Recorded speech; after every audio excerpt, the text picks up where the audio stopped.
Accept everything just the way it is.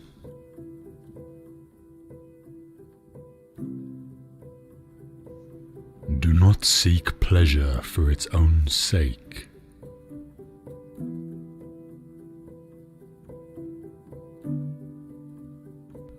Do not, under any circumstances, depend on a partial feeling.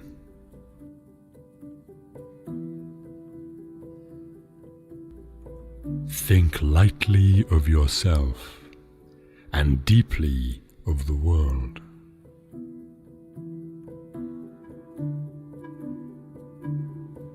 Be detached from desire your whole life long.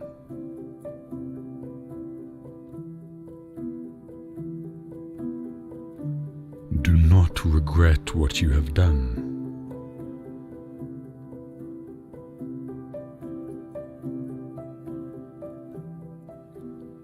Never be jealous.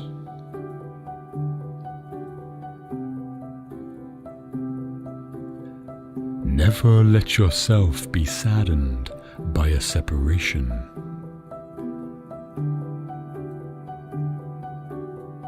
Resentment and complaint are appropriate neither for oneself nor others.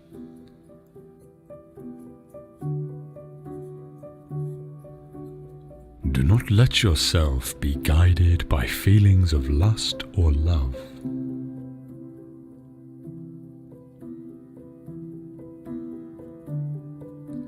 In all things, have no preferences.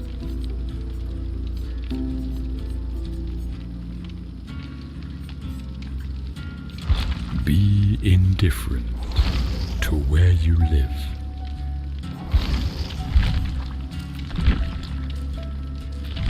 Do not pursue the taste of good food.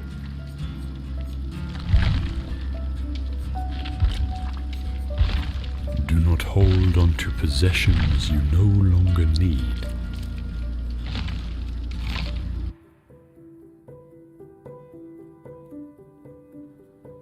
Do not act following customary beliefs.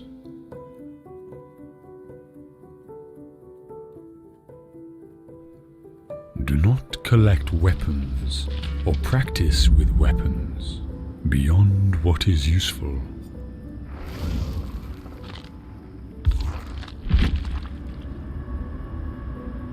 Do not fear death.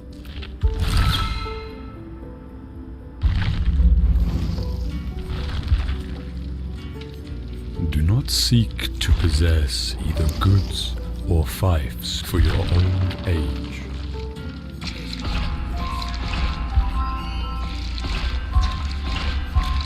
Respect Buddha and the gods without counting on their help.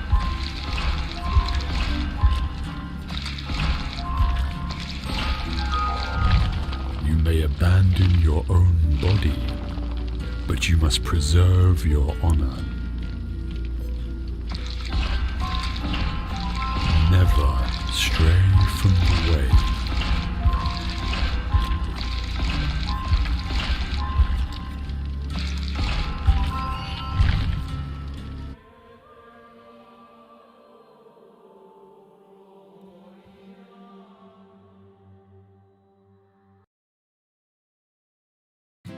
You booked a sunny Vrbo ski chalet with endless views of snow-covered peaks. A stove that inspires magnificent hot cocoa. And a perfect ski-in, ski-out. But the thing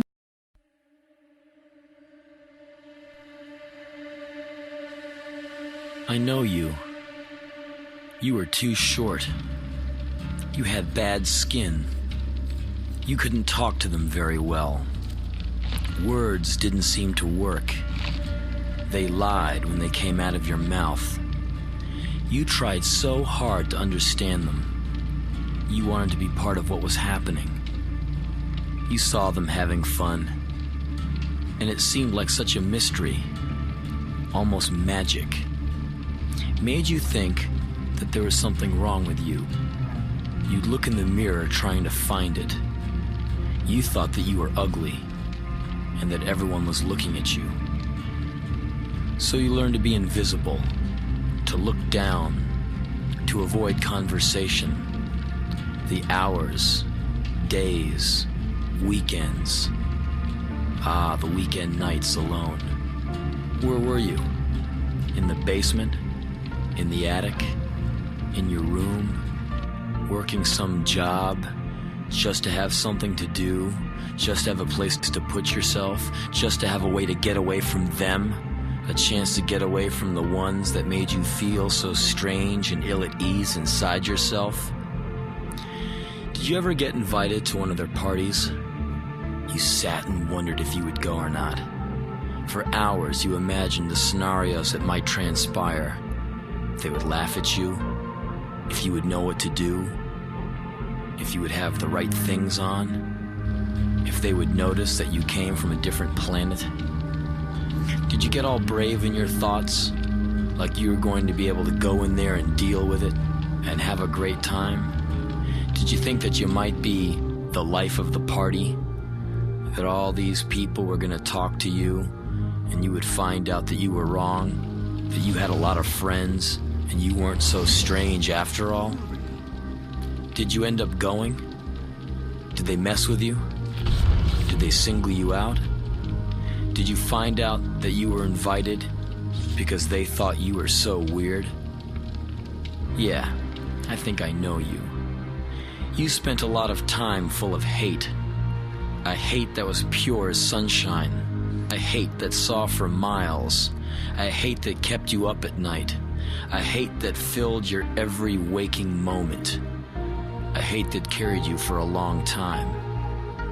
Yes, I think I know you. You couldn't figure out what they saw in the way they lived.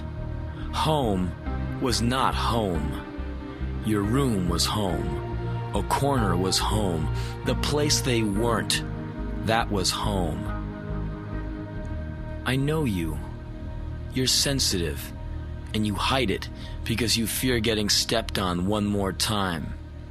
It seems that when you show a part of yourself that is the least bit vulnerable, someone takes advantage of you. One of them steps on you. They mistake kindness for weakness, but you know the difference. You've been the brunt of their weakness for years, and strength is something that you know a bit about because you had to be strong to keep yourself alive. You know yourself very well now, and you don't trust people. You know them too well.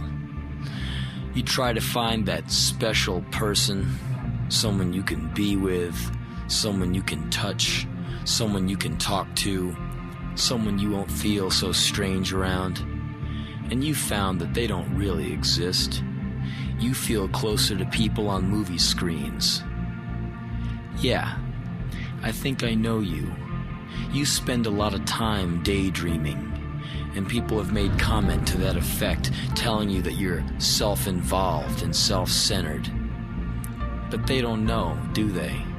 About the long night shifts alone, about the years of keeping yourself company, all the nights you wrapped your arms around yourself so you could imagine someone holding you, the hours of indecision, self-doubt, the intense depression, the blinding hate, the rage that made you stagger, the devastation of rejection.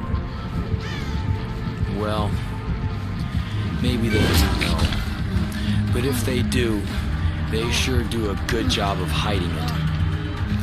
It astounds you how they can be so smooth, how they seem to pass through life as if life itself was some divine gift. And it infuriates you to watch yourself with your apparent skill in finding every way possible to screw it up. For you, life is a long trip, terrifying and wonderful. Birds sing to you at night. The rain and the sun, the changing seasons are true friends. Solitude is a hard-won ally, faithful and patient. Yeah, I think I know you.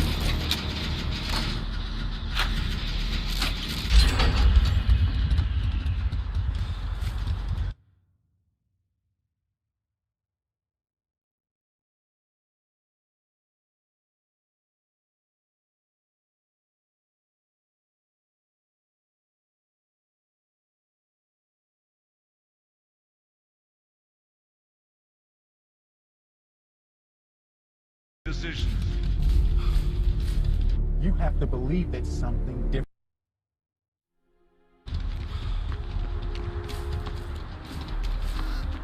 Let me tell you something you already know. The world ain't all sunshine and rainbows. It's a very mean and nasty place, and I don't care how tough you are, it will beat you to your knees and keep you there permanently if you let it. You, me, or nobody is gonna hit as hard as life. But it ain't about how hard you hit. It's about how hard you can get hit and keep moving forward. How much you can take and keep moving forward. That's how winning is done. Pain is temporary. It may last for a minute, or an hour, or a day, or even a year.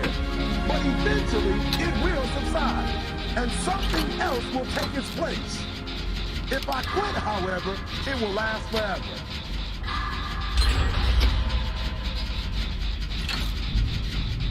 The margin for error is so small. I mean, one half a step too late or too early, you don't quite make it. One half second too slow, too fast, you don't quite catch it.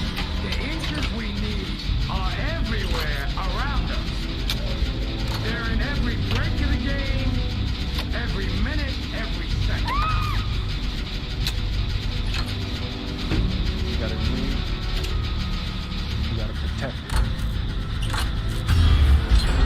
Something themselves, they want to tell you you can't. You want something, go get it.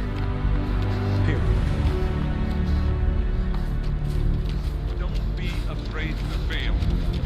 You can't always win, but don't be afraid of making decisions. You have to believe that something different can happen.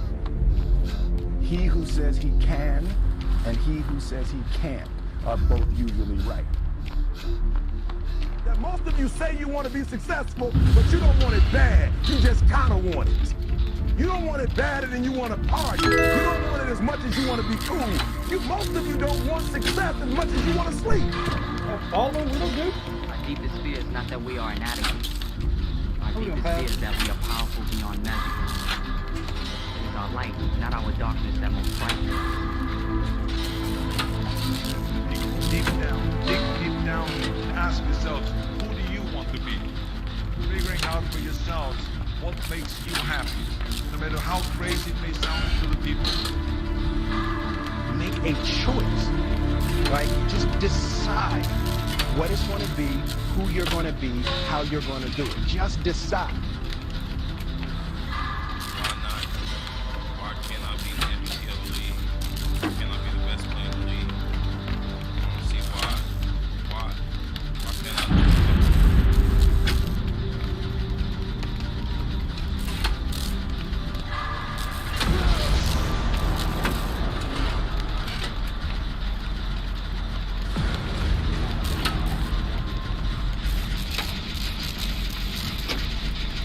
You said you could get it. How hard you can get here. Keep moving forward. How much you can take and keep moving forward. Get up. Get up. And don't ever give up. We can stay here, get the shit kicked out of us, or we can fight our way back into the light. We can climb out of hell. 1 inch at a time. To be able at any moment to sacrifice what you are for what you will become. Most of you won't be successful because when you're studying and you get tired, you quit. I don't do well in math. You're right. You ain't never studied. I'm not good in writing because you have never written before. Now what you have naturally. Skill is only developed by hours and hours and hours of beating on your craft.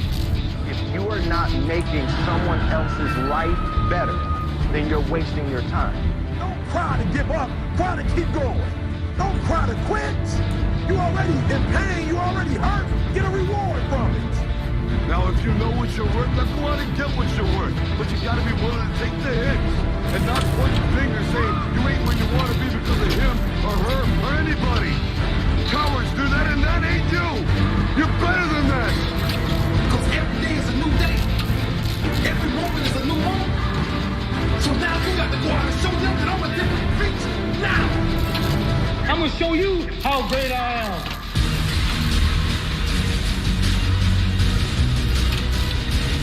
In the 17th chapter of St. Luke it is written, the kingdom of God is within man, not one man nor a group of men, but in all men, in you. You, the people, have the power. The power to create machines, the power to create happiness. You, the people, have the power to make this life free and beautiful, to make this life a wonderful adventure. Now, what are you gonna do?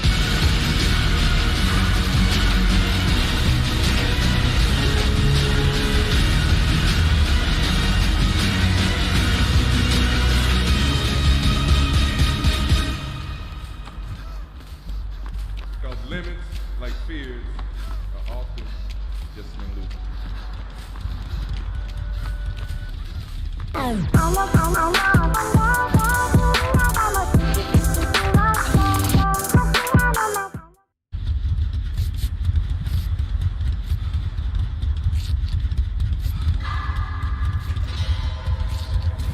Flash hold left. They've caught Baker. They've got the CC. The mid laner is down. A game-winning pick, a championship-winning pick for Ruler. That might be the Flash R. That signals the end of the SKT dynasty. There are no turrets. It is 5 versus 3. Huni, do you have what it takes to win the game? Big certainly does not. Ruler on the Nexus. The upset is complete as the kills come through. The SKT dynasty is over. All hail the new kings. Samsung Galaxy, your 2017 World Champions.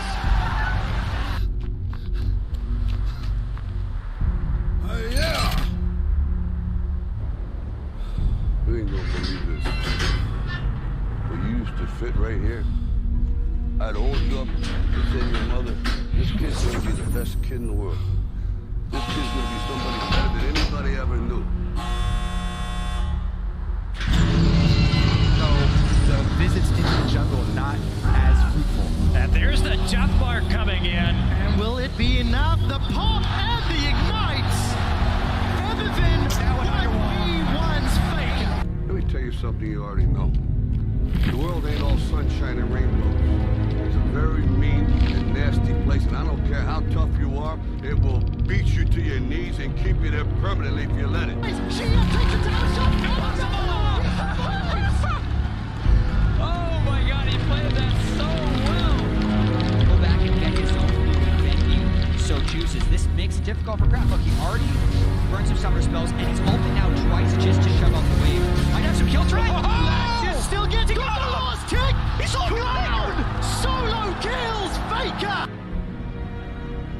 You, me, or nobody is gonna hit as hard as life. But it ain't about how hard you hit. It's about how hard you can get hit and keep moving forward. How much you can take and keep moving forward. That's how winning is done.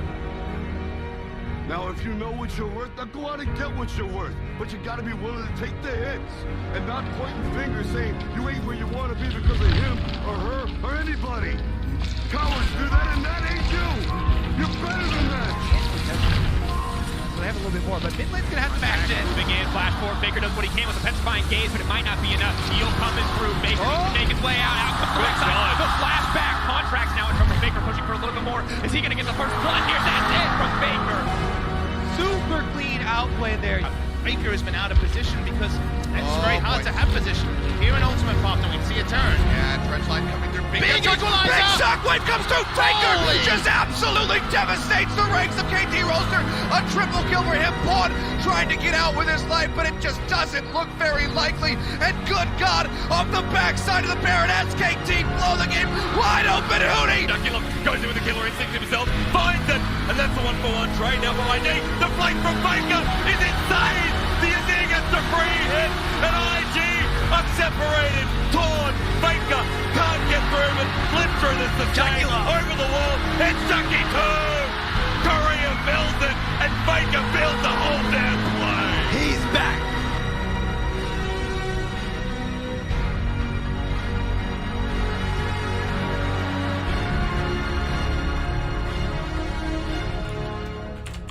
some point, everything's gonna go south on you. Everything's gonna go south, and you're gonna say, this is it.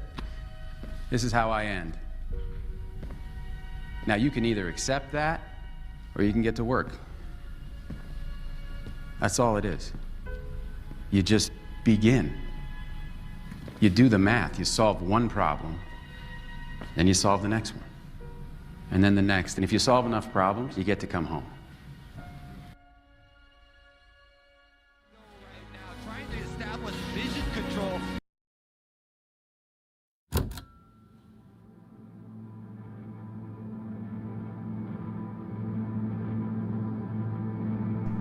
Oh, you did well enough, bro.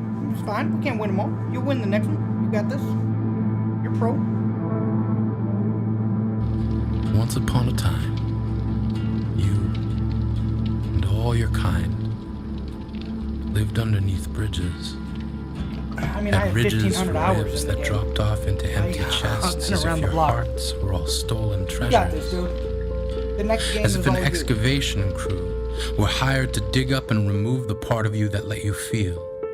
And while the world above you invented the wheel, you stayed put, knowing it would one day need to roll over top of you to get to where it's going. You had an endlessly flowing supply line of food. You began to brood over humanity and made meals of our hope, as if crushing our spirits would make your mirrors cast better reflections than the ones they gave. As if the only way you could save yourselves was to make the world ugly so no one would notice you hiding in it. You learned to knit pain into a kind of camouflage, treated hope like a mirage that you could use to lure in your next meal.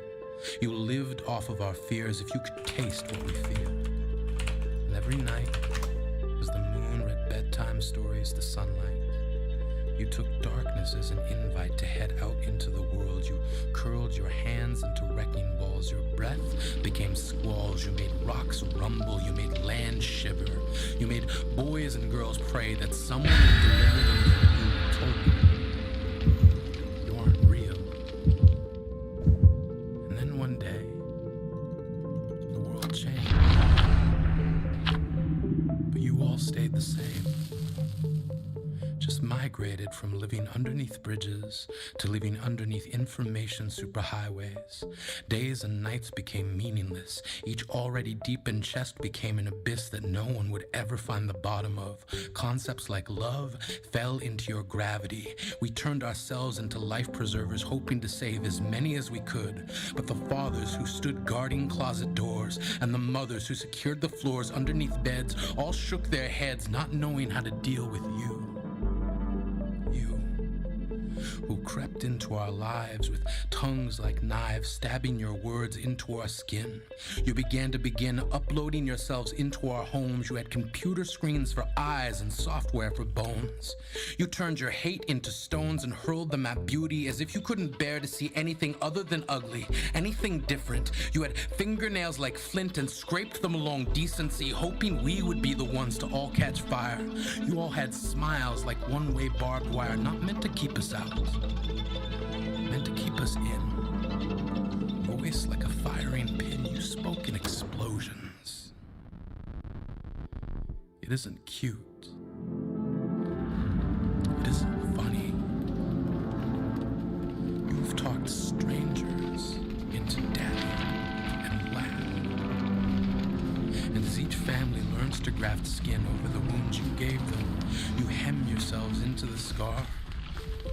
You have coaxed the sober back into bars, handed out cigars at memorials, offered nooses, cliffs, and pills to those who unfortunately found you before they found help.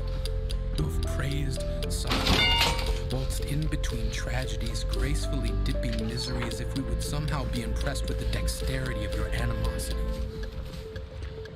You have cheered on, raped, dashed through police tape as if it were the finish line in a race of who can be awful first.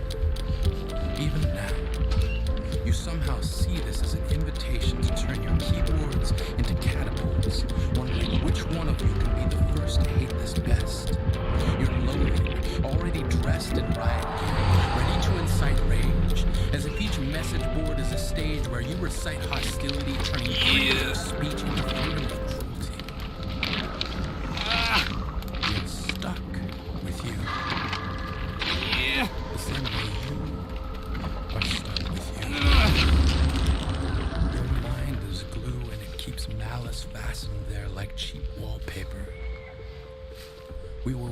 upon a time told that none of you exist.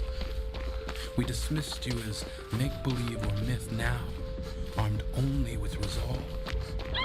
We can no longer afford to tell ourselves that you aren't real. We will not let you make your dinners out of the things we feel.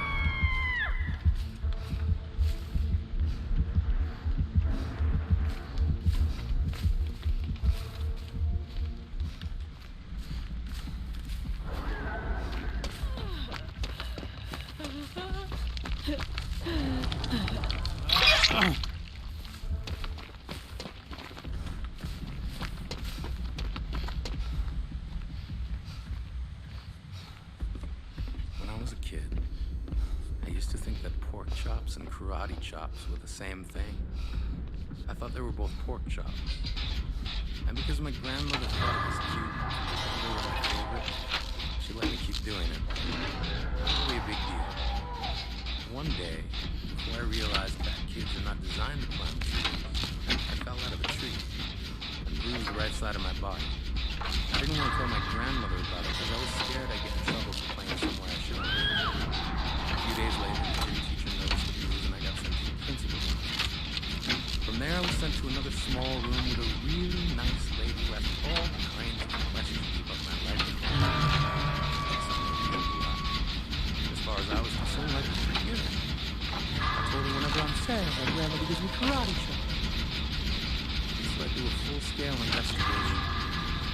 I was removed from the house for 3 days until they finally decided to find out how I got the news. News of this silly little story quickly spread through the school and I earned my first nickname, Pork Chop.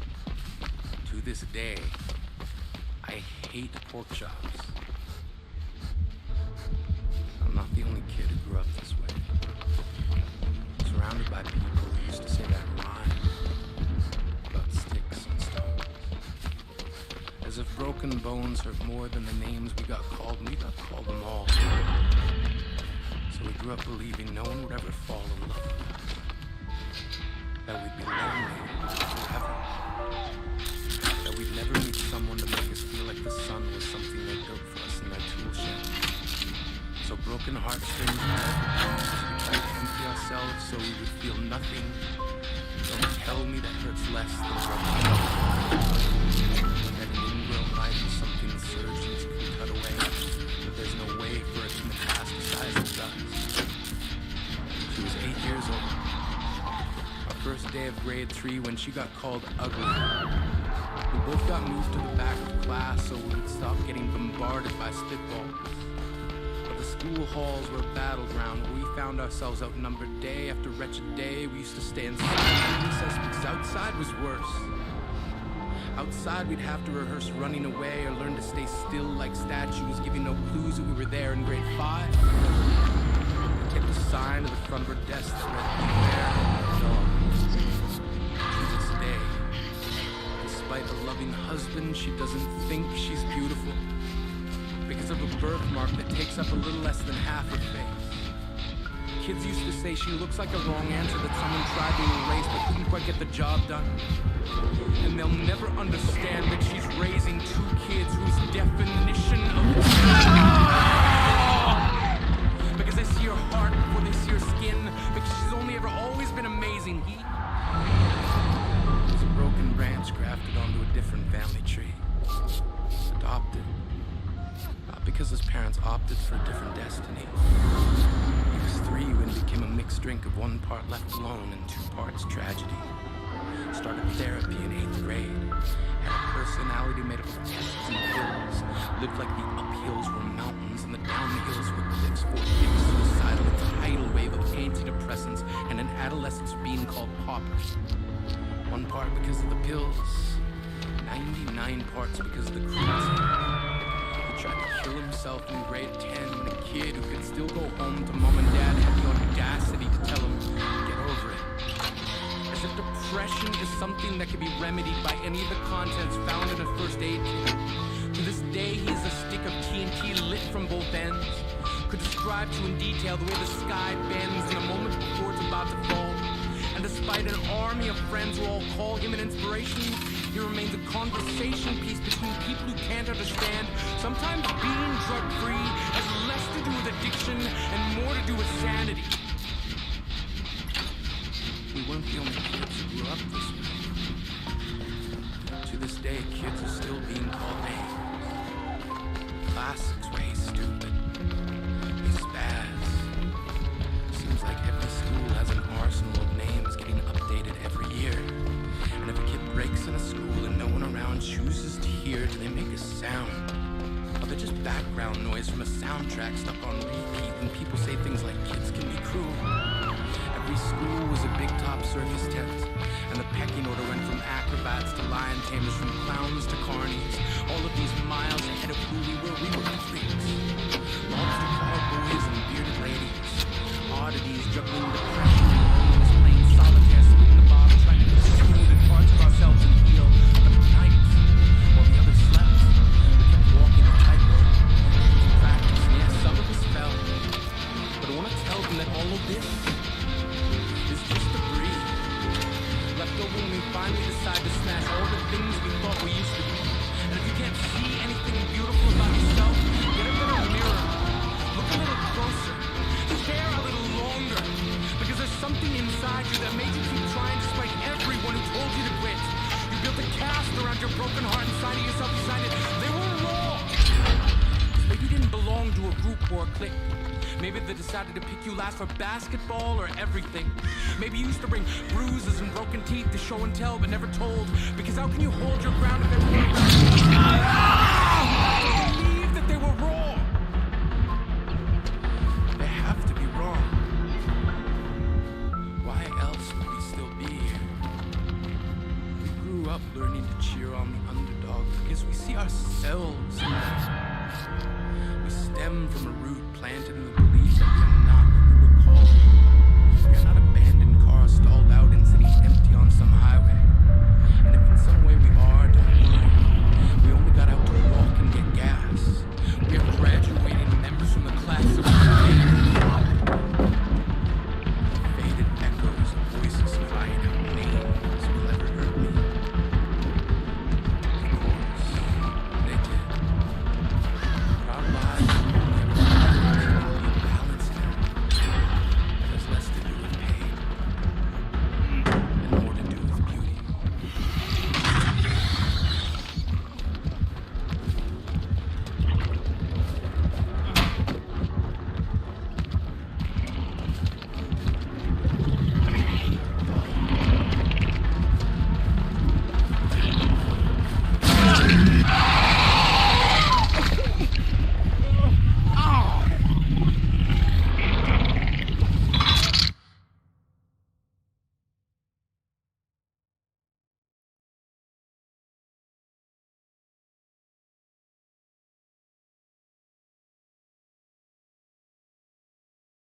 I write a lot of essays for school, but I also write sales descriptions for my Etsy shop. I use Grammarly on my work.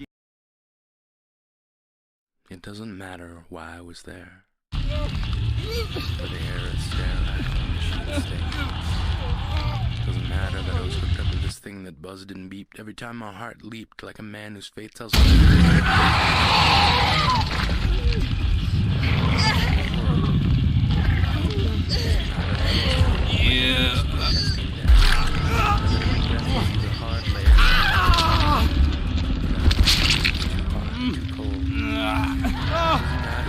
Hospital roommate wears Star Wars pajamas. And he's 9 years old. His name is Lewis. And I don't have to ask what he's got. The bald head with the skin and bones frame speaks volumes. The Game Boy and the feather pillow booms like they're trying to make him feel at home because he's gonna be here a while. I manage to smile the first time I see him, and it feels like the biggest lie I've ever told. So I hold my breath, because I'm thinking any minute now he's gonna call me on it. I hold my breath because I'm scared of a 57-pound boy hooked up to a machine because he's been watching me, and maybe I got him pegged all wrong, like maybe he's bionic or some shit. So I look away.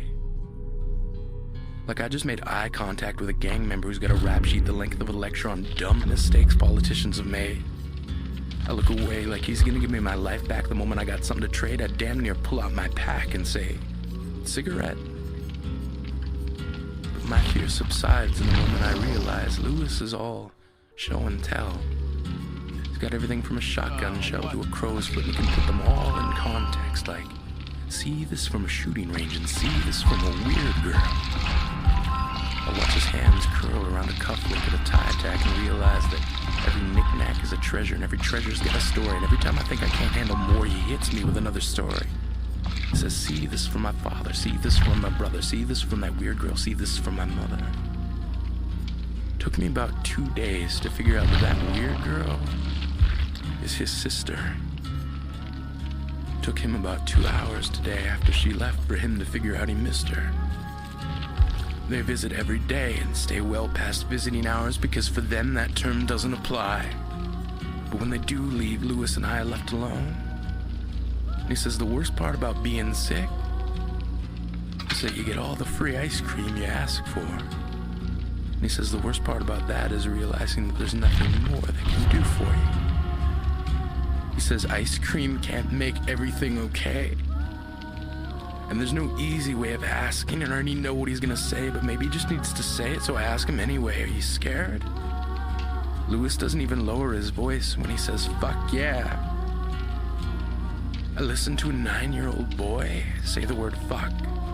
Like he was a 30-year-old man with a nosebleed being lowered into a shark tank. He's gonna write to it. And if it takes this kid a curse word to help him get through it, then I want to teach him to swear like the devil's sitting there taking notes with a pen and a pad. But before I can forget that Lewis is 9 years old, he says, please don't tell my dad. He asks me if I believe in angels. And before I realize I don't have the heart to tell him, I tell him not lately. And I just lay there waiting for him to hate me. But he doesn't know how to, so he never does. Lewis loves like a man who lived in a time before God gave religion to men and left it to them to figure out what hate was. He never greets me with silence, only smiles, and a patience I've never seen in someone who knows they're died, and I'm trying so hard not to remind him I'll be out of here in a couple days smoking cigarettes and taking my life for granted, and he'll still be planted in this bed like a flower that refuses to grow. I've been with him for 5 days, and all I really know is Lewis loves to pull feathers out of his pillow and watch them float to the ground. Almost as if he's the philosopher inside of the scientist, ready to say it's gravity that's been getting us down. But the truth is, there's not enough miracles to go around, kid. And there's too many people petitioning God for the winning lotto ticket. For every answered prayer, there's a cricket with arthritis. And the only reason we can't find answers is because the search party didn't invite us into us right now. The crickets have arthritis. So there's no music. No symphony of nature swelling to crescendos as if we've been halos into melodies that can keep rhythm with where our hearts beat. So we must meet silence with the same level of noise that the parents of dying 9-year-old boys make when they take liberties in talking with heaven. We must shout until we shatter in our own vibrations, then let our lives echo and grow distant. Grow distant enough to know that as far as our efforts go, we don't always get a reply. But I swear to whatever God I can find in the time I have left, I'm gonna remember you, kid. Gonna tell your story as often as every story you told me, and every time I tell it, I'll say, see? There's bravery in this world. There's 6.5 billion people curled up like fists protesting death. But every breath we breathe has to be given back. A 9-year-old boy taught me that. So hold your breath. The same way you'd hold a pen when writing thank you letters on your skin to every tree that gave you that breath to hold. Then let it go. As if you understand something about getting old and having to give back, let it go like a laugh attack in the middle of really good sex. The black eye will be worth it. Because what is your night worth without a story to tell? And why wield a word like worth if you've got nothing to sell? People drop pennies down a wishing well as if the cost of a desire is equal to that of a thought. But if you've got expectations, expect others have bought your exact same dream for the price of the hard work, hang in, hold on mentality. Like I accept any challenge, so challenge me. Like I brought a knife to this gunfight, but the other night I mugged a mountain, so bring that shit. I've had practice. Lewis and I cracked this world wide open, found the prize inside as we never lied to ourselves. Never told ourselves we'd be easy or undemanding. So we sing in our own vibration and dare angels to eavesdrop and stop mid-flight to pluck feathers from their wings and write demands that God's hands take the time to catch you. So that even if God doesn't, it wasn't because we didn't try. I don't often believe in angels. But on the day I left, Lewis pulled a feather from his pillow and said, "This is for you." I half expected him to say, "See, this is the first one I grew."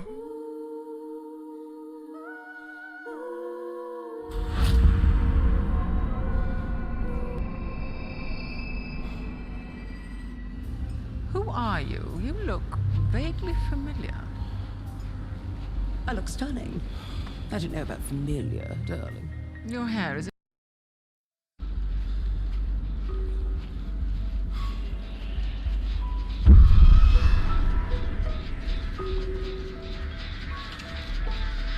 Like many, I love to look at the stars. I love the fact that ours is just one among many.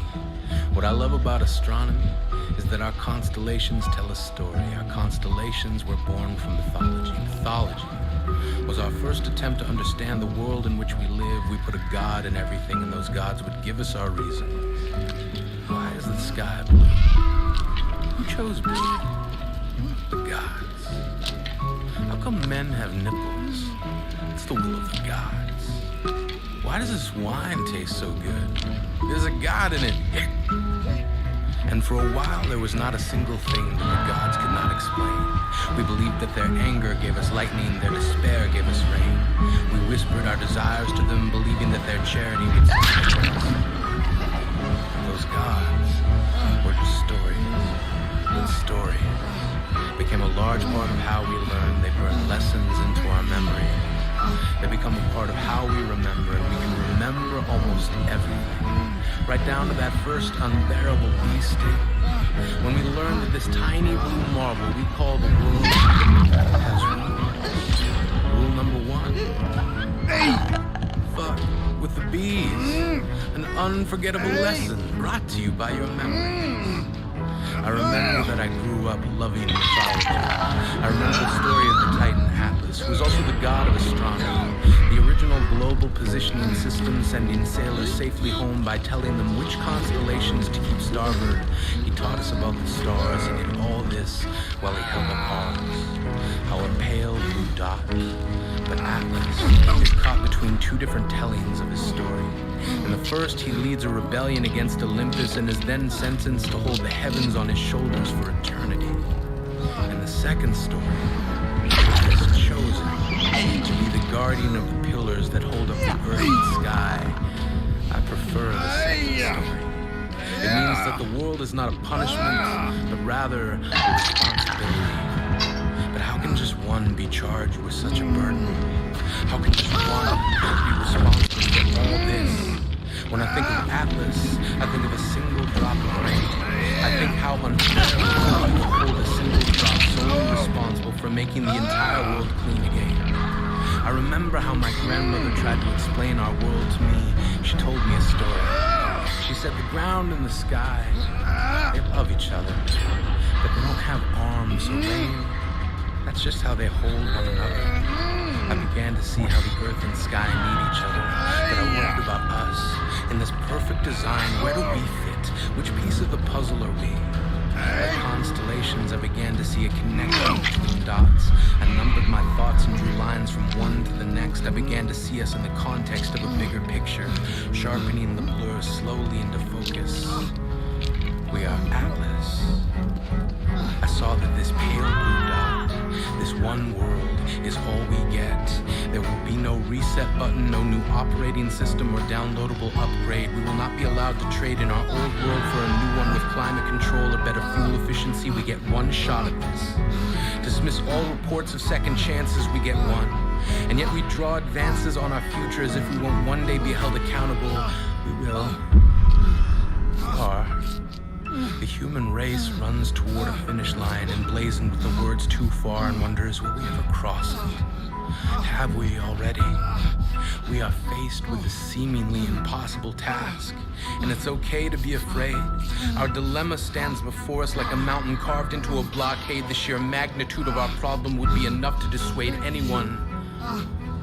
How do we save the world? We lay in our beds curled into question marks, wondering what can we do? Where do we start? Is hope a blue crazy enough to hold us together while we're falling apart? The burden seems immense, but we can do this. We must take the martial arts approach to loving our planet, love as self-defense. Forget about the cost. There will be no other thing as worth saving as this. Nothing more important, nothing as precious. This is home. All of our stories start and end here. We are sheltered within an atmosphere that has given us every breath we will ever take. Every monument we will ever make has come from the flesh of our planet. Water like blood, skin like soil, bone like granite. It is not a myth. There is no debate. Facts are in. Fact is, there's never been any question. We are facing crisis. We dismiss the truth not because we can't accept it, but because having to commit ourselves to change is a scary prospect for anybody. The most alarming part of the statement we are facing crisis isn't the word crisis, it's the word we. Because those two letters take responsibility away from one and rest it squarely on the shoulders of everybody. We are Atlas now. But our strength will come from finding a way to share and shouldering the responsibility of turning the impossible into somehow, we will do this. We can do this. We can dismiss apathy. We can reject uncertainty. We can be the new chapter in our story. We will not see change immediately. We must act in faith. As the hour hand grips the minute hand and they land on the 11th hour, we must like the seed that change is possible. The seed never sees the flower. It grows knowing that it must become more than what it was. It changes because in growth all of its potential can be unlocked. Change is like rain. It starts with a single drop. Just one. Caught in an endless waltz called gravity, we circle the sun wondering who, if anyone, left the light on. We are constellations drawn upon the earth. We are connected to one another. We are bound. We must behave as the arms that connect the ground to the sky. We must try to be more like the rain. Our stories may differ. Our goal is the same. How do we save our pale blue dot? We act as the rain, realizing that each individual drop is as equal and important as any. We act as one. Now we are many.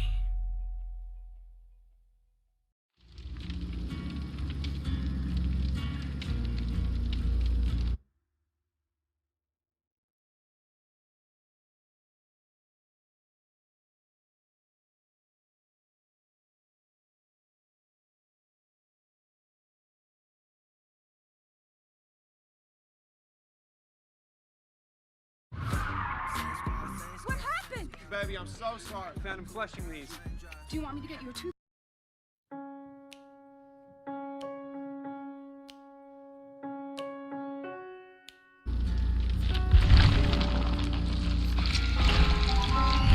How to be a person. Find your voice. Know that not all languages contain words. Your voice could be music, it could be dance. It will be what expresses you most sincerely. Your voice is an art. If your heart is broken, make art with the pieces. 2. Remember that you are an artist. Regardless of how constantly the world will try to drive it out of you, or how a real job will try to bury the part of you that communicates your feelings when language fails, you are an artist.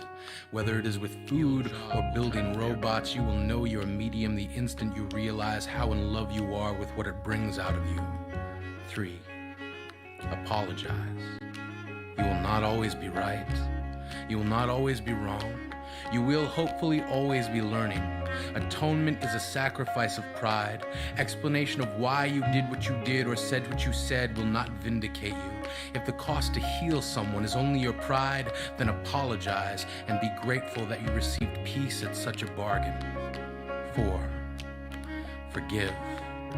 Realize that some people are still learning. If forgiveness is not possible, then think of everything you have ever wanted to be forgiven for but weren't. Hold that uneasiness in your mind until you feel your desire for absolution becoming a wish. Realize you can grant this wish for others. If you are waiting for forgiveness, be prepared to wait. Be prepared to stand in the path of time and wither. Respect that forgiveness is difficult. Not all trespasses are equal, and not everyone will heal according to your schedule. 5. Accept that farting is funny. Granted, not always appropriate and sometimes unpleasant, but if you cannot laugh, if you are more offended by a fart than by war, famine, political corruption, deforestation, racism, sexism, classism, the wrongfully imprisoned, the treatment of women, the foreclosing on homes while banks' debts are forgiven, if a fart offends you more than any of that, then you are not a person and cannot be helped. Join a cult. Have some Kool-Aid. 6. Know that love is a vulnerability, but not a weakness. Love is the volunteer in you that raises its hand and steps forward without needing to be rewarded. Love is a currency that functions in reverse because the only way to be wealthy with it is to give more of it away. 7. Don't laugh to fit in. Laughter should be honest. If there is no sincerity in your joy, then your happiness will be a forgery that fools only yourself. 8. Do not fear to be hated, but be cautious towards those inhabited by hate. You will be hated. Regardless of who you are, what you say, or what you do. You will be hated for your successes or your failures, for good looks or bad looks, for intelligence or stupidity. Hate is the child of the hater. Nurtured by the beliefs it has fed, you often will have no control over what you are hated for. Know that antipathy becomes the master of its owner. Know that if you are going to be hated regardless of who you are, then be fearless enough to be who you want to be. Hate is no more eloquently articulated than in the poetry of the expression, "Not your fucking problem." 9. Try. The tiniest dream that you try to make happen is worth more than the biggest dream you never attempt. 10. Be savagely thankful and continuously in awe of the power you possess. You are alive inside of an endless cosmos with a freedom that shines brightest in the dark. Choices. Your choices belong to you so intimately that they will never leave you. They, unlike the changing nature of love or the failing machinery of our bodies, will never abandon you to time. Good or bad, they will stay always, an antique that shows the future who you were and what you stood for. So know that what you choose to stand for is what will inform you of what you've chosen to stand against. So stand. Let each foot crash land into what you believe and plant them there firmly so they may take root in your convictions. And stand.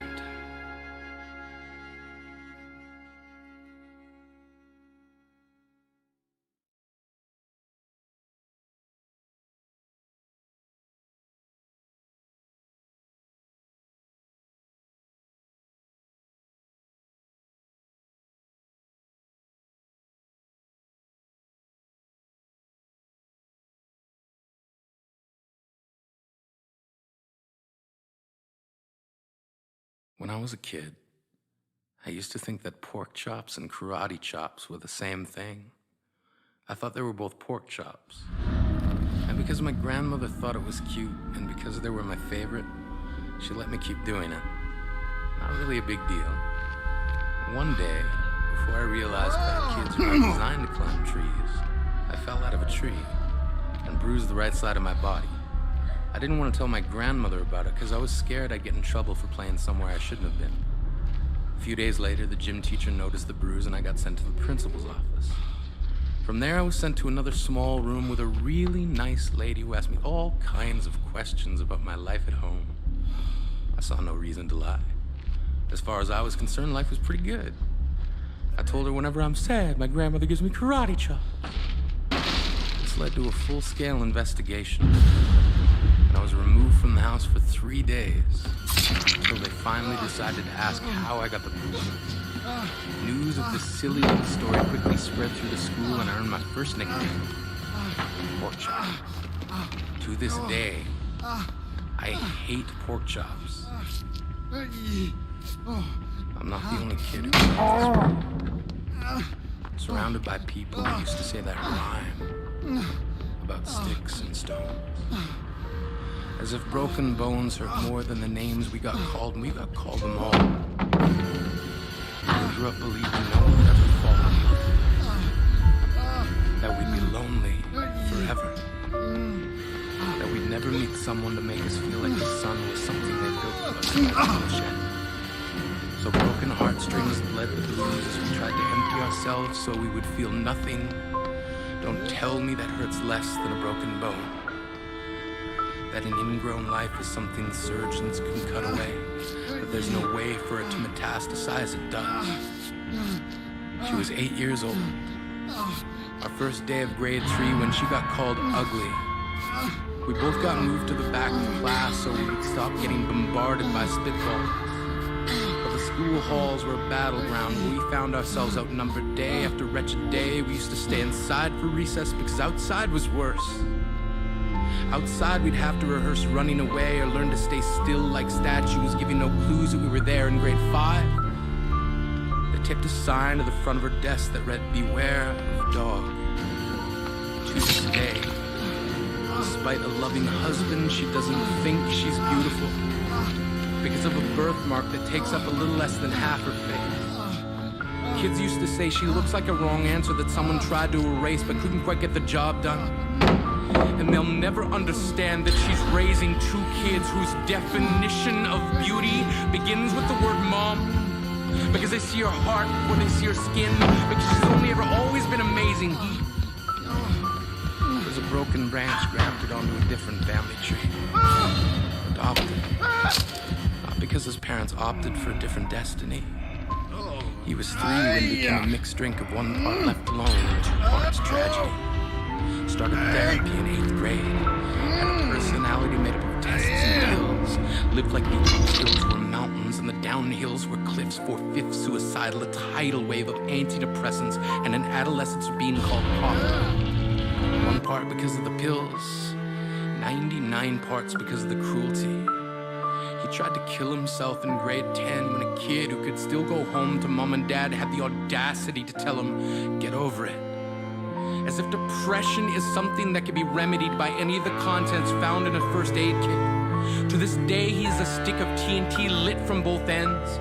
Could describe to you in detail the way the sky bends in the moments before it's about to fall.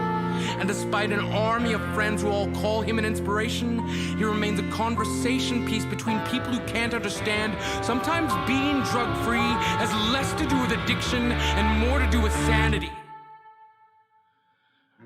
We weren't the only kids who grew up this way. To this day, kids are still being called names. Classes. Seems like every school has an arsenal of names getting updated every year. And if there breaks in a school and no one around chooses to hear, do they make a sound? Or they're just background noise from a soundtrack stuck on repeat when people say things like kids can be cruel? Every school was a big top circus tent, and the pecking order went from acrobats to lion tamers, from clowns to carnies. All of these miles ahead of who we were freaks. Lobster claw boys and bearded ladies. Oddities juggling depression and loneliness, playing solitaire, spin the bottle, trying to kiss the wounded parts of ourselves and heal. But at night, while the others slept, we kept walking the tightrope. It was practice, and yes, some of us fell. But I want to tell them that all of this is just debris left over when we finally decide to smash all the things we thought we used to be. And if you can't see anything beautiful about yourself, get a better mirror. Look a little closer. Stare a little longer. Because there's something inside you that made you keep trying despite everyone who told you to quit. You built a cast around your broken heart and signed it yourself. You signed it. They were raw. Because maybe you didn't belong to a group or a clique. Maybe they decided to pick you last for basketball or everything. Maybe you used to bring bruises and broken teeth to show and tell but never told. Because how can you hold your ground if everyone around you wants to bury you beneath it? You have to believe that they were wrong. They have to be wrong. Why else would we still be here? We grew up learning to cheer on the underdog because we see ourselves in them. We stem from a root planted in the belief that we are not what we were called. We are not abandoned cars stalled out and sitting empty on some highway. And if in some way we are, don't worry. We only got out to walk and get gas. We are graduating members from the class of We Made It. Not the faded echoes of voices crying out names will never hurt me. Of course, they did. But our lives will only ever always continue to be a balancing act that has less to do with pain and more to do with beauty.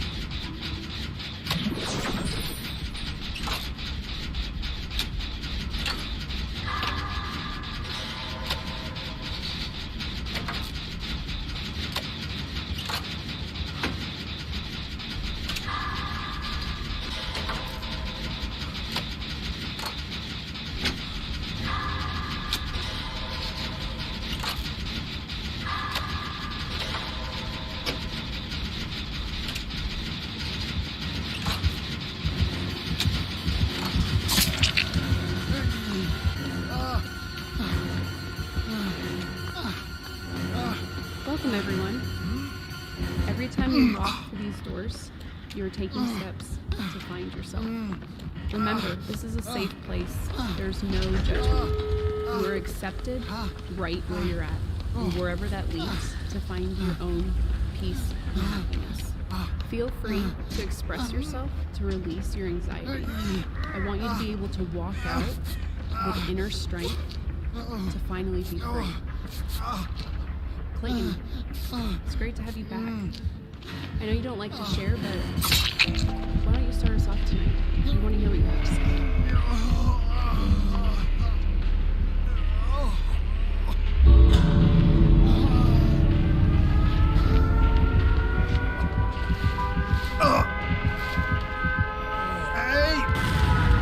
I wake up, puddle of sweat. I have nightmares and I get back into bed. It's like these voices just keep playing on repeat in the back of my head, and I can't get them to leave me alone. 30 years old, but still hates being alone when I'm home, because that's when the voices get the loudest. Opening up like this is a moment far from my proudest, but these demons keep pressing me. I swear they're the foulest, but I've grown comfortable with their presence. My conscience is calloused. My dreams are their playground, my thoughts are their palace. I try to evict them, they return with more. Anxiety isn't an item you can return at the store. I was 10 the first time I had a panic attack. Like a punch to the stomach, there's no planning for that. And I didn't tell anyone because I was too scared about what they'd say. And I know deep down there was nothing they could do to take it away.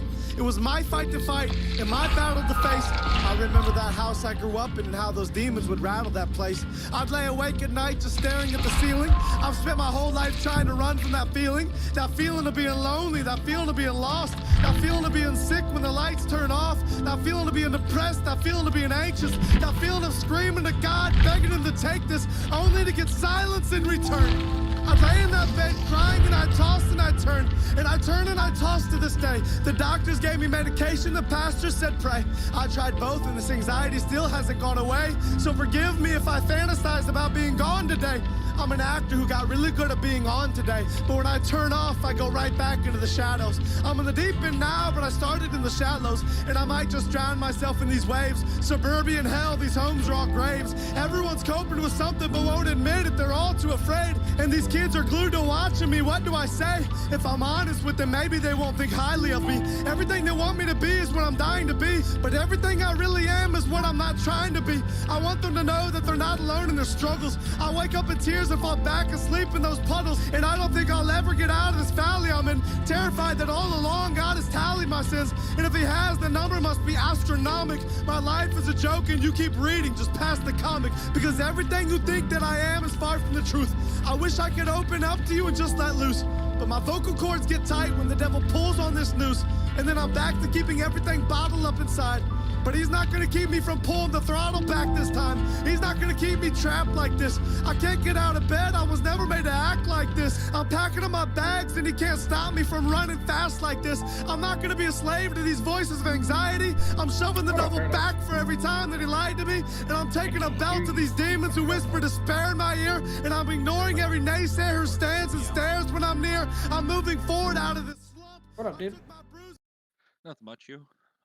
I'm sitting here playing some Deep. Any successful matches? Do what? I said any successful matches. Oh yeah, I've won more than lost.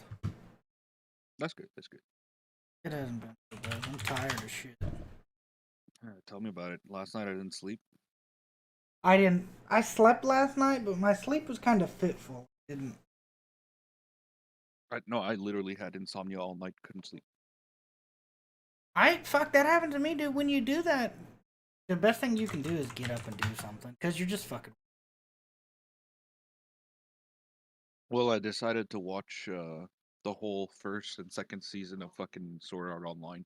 I just binge watch anime. I have no clue what that is, but I hope it was. Basically, it's what's funny enough is that it happens in the year 2022.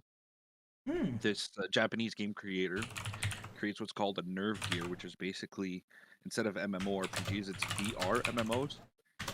So they put the headset on and it cuts the signals going from your brain to your body to instead send it to the game. So it's an actual, you're in the game. However, he designed this game, 10,000 players are in it, and at the end of the day, they realize there's no logout button. They all get called down to the town center, like they get teleported there, and the game master just appears in the sky and just says like, okay, well, here's the gist of it. You're trapped here. If anyone removes the headset from the real world, you die. If you die in the game, you die. The only way to get out is to complete the 100 floors of the game and beat the final boss. That's kind of a trash thing. It's philosophical, but... I mean, that's kind of like, fucking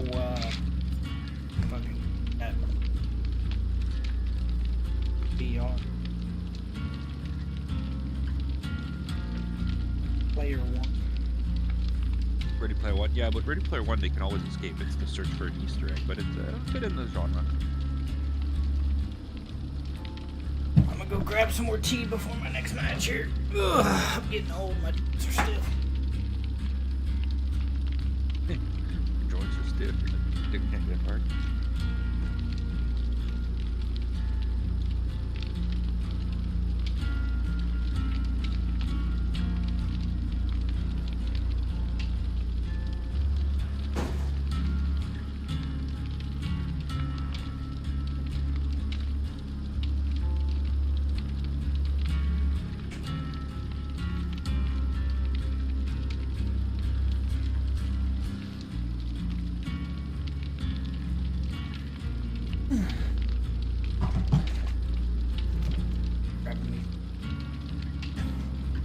Snack. Yeah.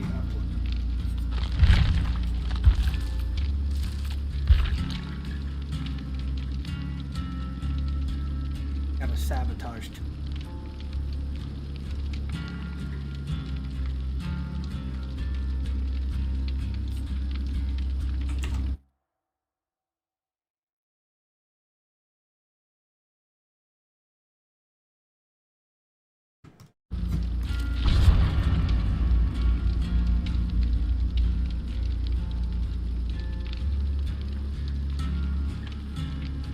I've almost finished season 3 of Doom Patrol. Been kind of painful. I can do that. It's an okay season.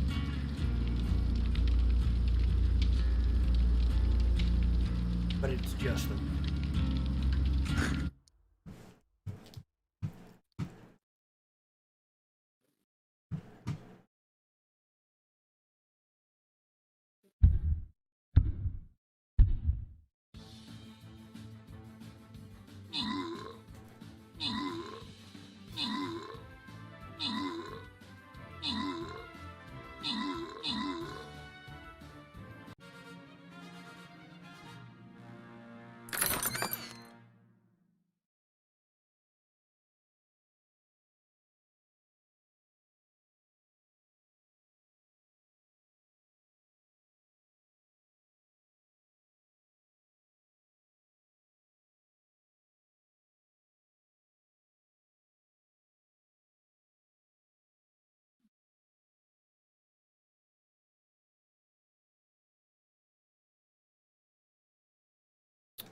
I'll be back later, Keys. All right, Take care, buddy. man.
Bruises,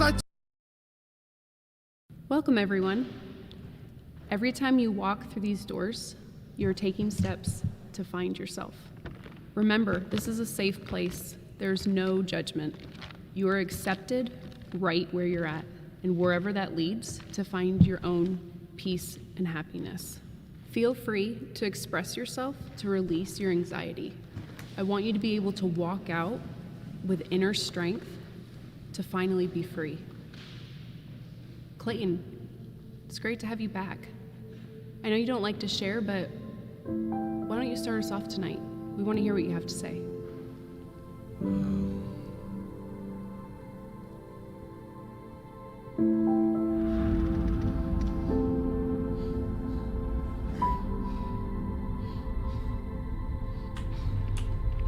I wake up, puddle of sweat. I have nightmares and I get back into bed. It's like these voices just keep playing on repeat in the back of my head. And I can't get them to leave me alone. 30 years old, but still hates being alone when I'm home. Because that's when the voices get the loudest. Opening up like this is a moment far from my proudest. But these demons keep pressing me, I swear they're the foulest. But I've grown comfortable with their presence, my conscience is calloused. My dreams are their playground, my thoughts are their palace. I try to evict them, they return with more. Anxiety isn't an item you can return at the store. I was 10 the first time I had a panic attack. Like a punch to the stomach, there's no planning for that. And I didn't tell anyone because I was too scared about what they'd say. And I know deep down there was nothing they could do to take it away. It was my fight to fight and my battle to face. I remember that house I grew up in and how those demons would rattle that place. I'd lay awake at night just staring at the ceiling. I've spent my whole life trying to run from that feeling of being lonely, that feeling of being lost, that feeling of being sick when the lights turn off, that feeling of being depressed, that feeling of being anxious, that feeling of screaming to God, begging him to take this, only to get silence in return. I'd lay in that bed crying and I tossed and I turned, and I turned and I tossed to this day. The doctors gave me medication, the pastor said pray. I tried both and this anxiety still hasn't gone away. So forgive me if I fantasize about being gone today. I'm an actor who got really good at being on today, but when I turn off, I go right back into the shadows. I'm in the deep end now, but I started in the shallows, and I might just drown myself in these waves. Suburban hell, these homes are all graves. Everyone's coping with something but won't admit it, they're all too afraid. And these kids are glued to watching me, what do I say? If I'm honest with them, maybe they won't think highly of me. Everything they want me to be is what I'm dying to be, but everything I really am is what I'm not trying to be. I want them to know that they're not alone in their struggles. I wake up in tears and fall back asleep in those puddles, and I don't think I'll ever get out of this valley I'm in. Terrified that all along God is tallying my sins, and if he has, the number must be astronomical. My life is a joke and you keep reading just past the comic, because everything you think that I am is far from the truth. I wish I could open up to you and just let loose, but my vocal cords get tight when the devil pulls on this noose, and then I'm back to keeping everything bottled up inside. But he's not gonna keep me from pulling the throttle back this time. He's not gonna keep me trapped like this. I can't get out of bed, I was never made to act like this. I'm packing up my bags and he can't stop me from running fast like this. I'm not gonna be a slave to these voices of anxiety. I'm shoving the devil back for every time that he lied to me, and I'm taking a belt to these demons who whisper despair in my ear, and I'm ignoring every naysayer who stands and stares when I'm near. I'm moving forward out of this slump. I took my bruises, I took my lumps. I fell down, but I got right back up. So give me a torch and let's light that up. I'm setting fire to the devil and I'm dousing these demons in gasoline. Look at you now. Now you're not laughing at me. Now who's the one who's being tortured and punked? Now who's the one closing every door that I want? Now who's the one watching the other burn to the ground? Don't look away from me. You better turn back around. I'm not done talking to you now. I'm watching your moves. I'm on your back and I'm stalking you too. And when you try to ruin some other kid's life, I'll be stopping you too. You took 30 years of my life and I can't get that back. You told me to end my life and I nearly got killed for that. You took me down but I bounced right back. I was lost then and I got found like that. And everything you told me I wasn't, someone new told me I was. And everything you hated in me, someone new told me he loves. And when you tried to kill me with depression and anxiety, he reached in and placed hope deep inside of me. So I'm done listening to you and letting you control me. I'm announcing it now that the devil can't hold me. I'm walking away from the old me, and I'm demanding a refund on every lie that you sold me. You knew I'd find a way out sooner or later, and I found my escape in the form of a savior.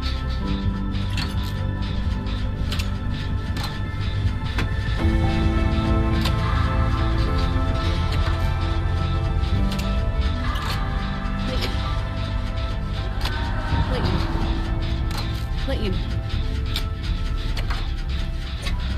We're here to help. Are you sure you don't want to share?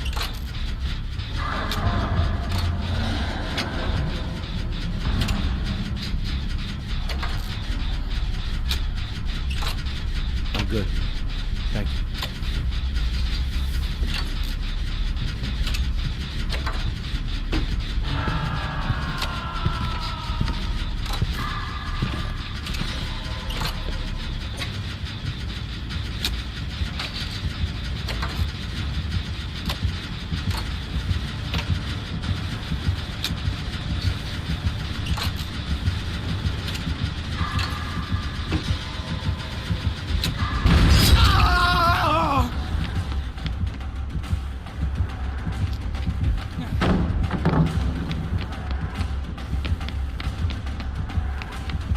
Demon at my door, demon at my door.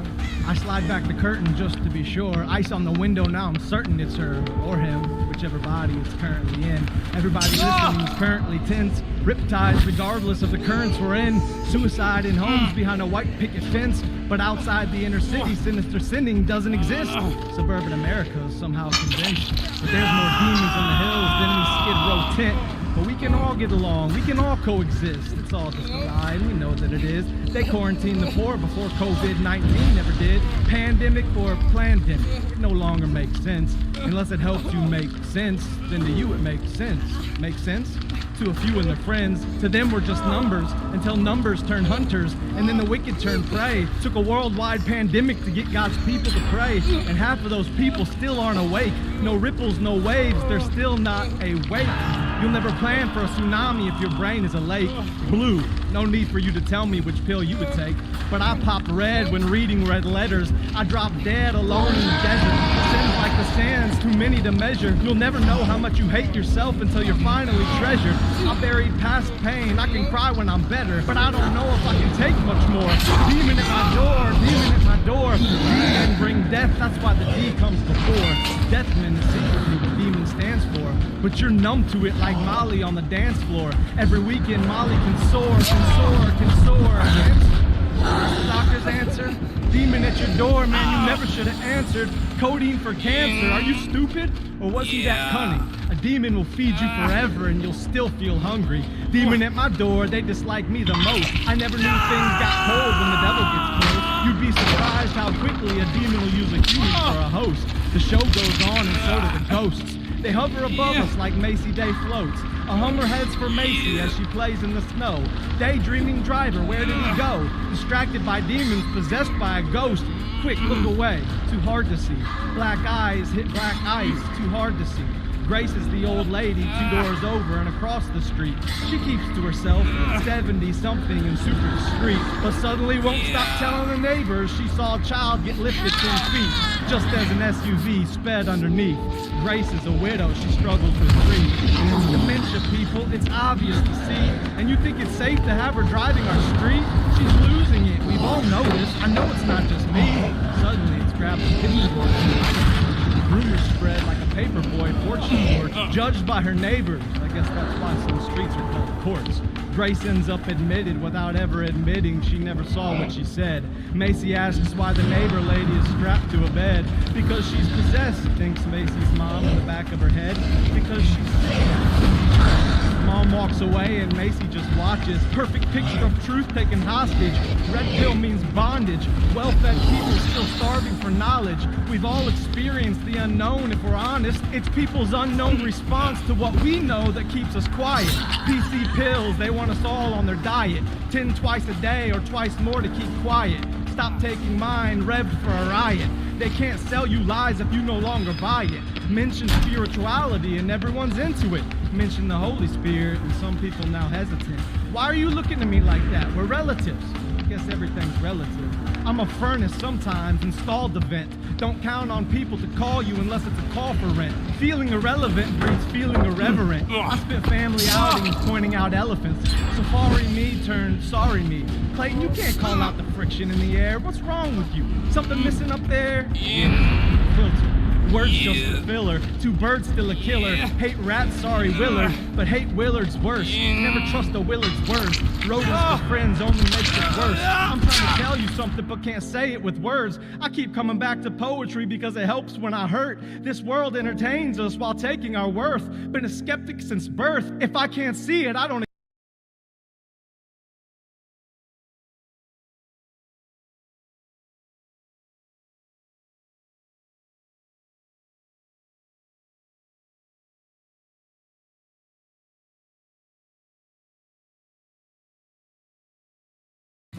You booked a sunny Verbo ski chalet with endless views of snow-covered peaks.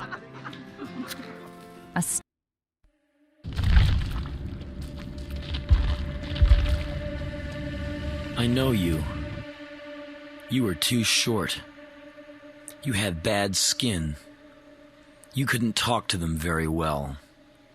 Words didn't seem to work. They lied when they came out of your mouth. You tried so hard to understand them. You wanted to be part of what was happening. You saw them having fun. And it seemed like such a mystery, almost magic. Made you think that there was something wrong with you. You'd look in the mirror trying to find it. You thought that you were ugly and that everyone was looking at you. So you learned to be invisible, to look down, to avoid conversation. The hours, days, weekends. Ah, the weekend nights alone. Where were you? In the basement? In the attic? In your room? Working some job? Just to have something to do? Just to have a place to put yourself? Just to have a way to get away from them? A chance to get away from the ones that made you feel so strange and ill at ease inside yourself? Did you ever get invited to one of their parties? You sat and wondered if you would go or not. For hours you imagined the scenarios that might transpire.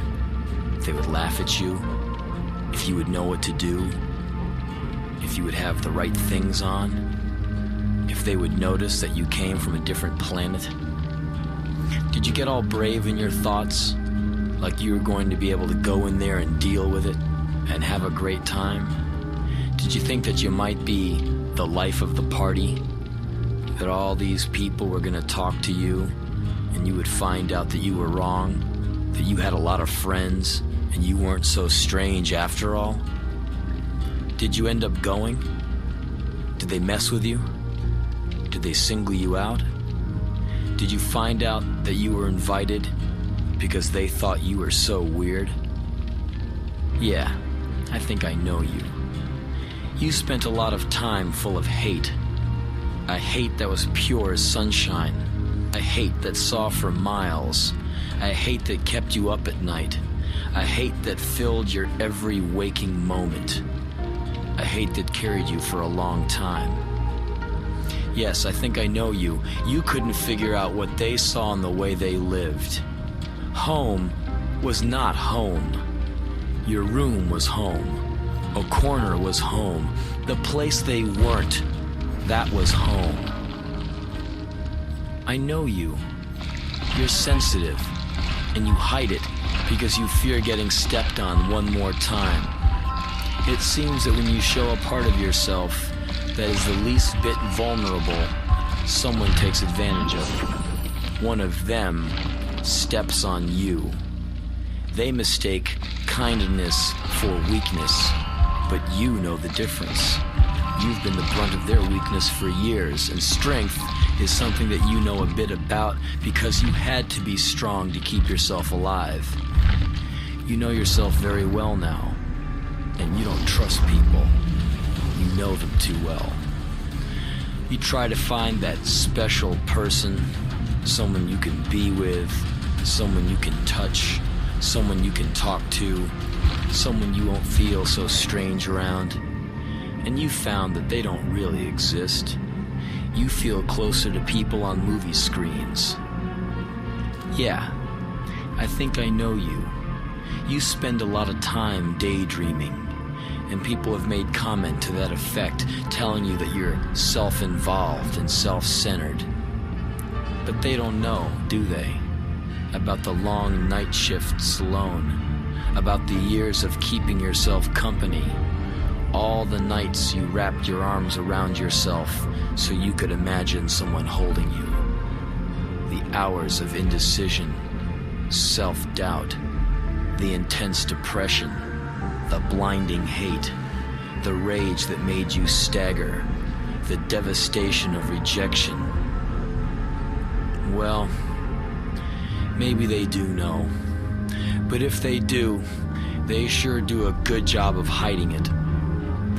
It astounds you how they can be so smooth, how they seem to pass through life as if life itself was some divine gift. And it infuriates you to watch yourself with your apparent skill in finding every way possible to screw it up. For you, life is a long trip, terrifying and wonderful. Birds sing to you at night. The rain and the sun, the changing seasons are true friends. Solitude is a hard-won ally, faithful and patient. Yeah, I think I know you. Live out the days. That's what it turns into. Do the time, try to get the breaths to match. Alone at night, where it's all true, one contemplates the wound from which they came. The mother-father wound, the girlfriend-boyfriend wound, the husband-wife wound. Everyone's got one. Some might think they have none. Some might think they have many. But there's only one. And it got you where you are right now. You can go to meetings, sing songs, and read books, but self-help is always about someone else. You lean on them, groove on their wound, but then you gotta split, back to your own self-examination pit. Because two wounds will never do. Two wounds can never be one. And a room full of people is a room full of wounds. It hurts to be around unfamiliar pain. It's like a beating from a stranger. Humanity, it pains and wounds. It separates us from the rest of the breathing things. And every kid you see, you want to warn somehow. But there's nothing to say. Either they have their wound already, or it's coming along soon enough. We are such horrible and neurotic things, and nothing keeps us in line. Not cops, God, money, love, or death. Because the wound is there, and it just waits until you've stopped talking and looking around to say, "You're done here, let's go." The wound is always right about that. What I would give for anonymous woundless nights, not just ones with my back turned to it. There have been some good, illusory nights. There were women. We played with each other's wounds, and both thought they got the better part of the other. But you know that one. It's just sad distraction and sanctioned cruelty, a mutually agreed upon brutality. I think some of the saddest moments of my life have been spent with my face in some woman's neck, pushing away, going nowhere. Two people getting together to do this is poison dripping from a bare bulb in a rent by the week, by the month semi-furnished room. Microdramas of the wounded play out. If I told you I loved you, walked 100 miles to hear you say my name, ate 10 pounds of sand, bled from my eyes, would you take the wound away? When I envision the bullet crashing through my skull, I wonder if there would be a second between its exit and mine where I would feel unwounded. I wonder what that impossible-to-reach world would be like to live in, and if I could somehow squeeze a compressed and ecstatic lifetime into that fraction of a second. Without the wound, I would be no one nowhere. Without sorrow, without a song. My paint would run dry, my blood would thicken, and my words would be ash falling back into the mouth of a dead volcano. Years ago I went out with a woman who only enjoyed sex in a few positions. Memories of her uncle ruined the rest. Every once in a while she would stop me and say, "No, that's too much like my uncle." And usually we would stop. It was very sad. We would lie still for a while and then go to sleep. I just wish there was a way around it all as years pass and perception grows. Live out the days. You had no idea why it was falling apart. It was their problem. All you had to do was run around, yell and scream, and get home in time for dinner. You could laugh the whole thing off. Now things have changed, haven't they? Now it's your problem.